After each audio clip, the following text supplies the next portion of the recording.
Solitude, not loneliness, but chosen solitude, a space untouched by the noise of the world. In the age of constant connection, this space has become rare, almost taboo. Yet, for the few who dare to walk alone, solitude is not emptiness, it is transformation. Carl Jung once said, "Who looks outside dreams, who looks inside awakes." And that awakening? It rarely happens in the crowd. It happens in silence, in stillness, in solitude.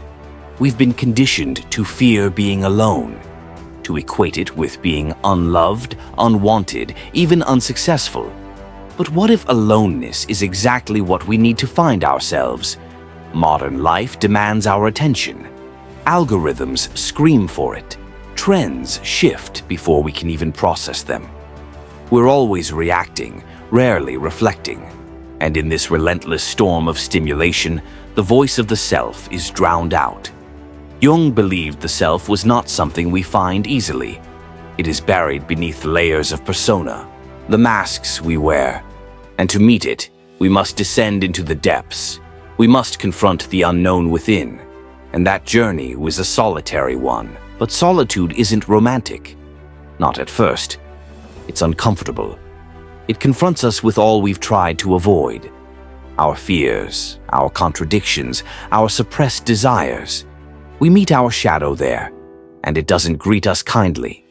Jung called this the individuation process.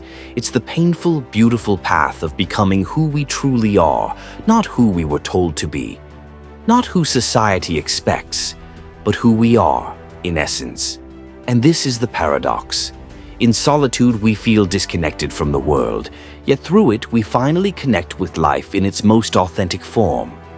We begin to notice the rhythm of breath, the weight of silence, the subtle pulse of existence beneath all things. You begin to ask, what truly matters? Who am I when no one's watching? And what am I called to become?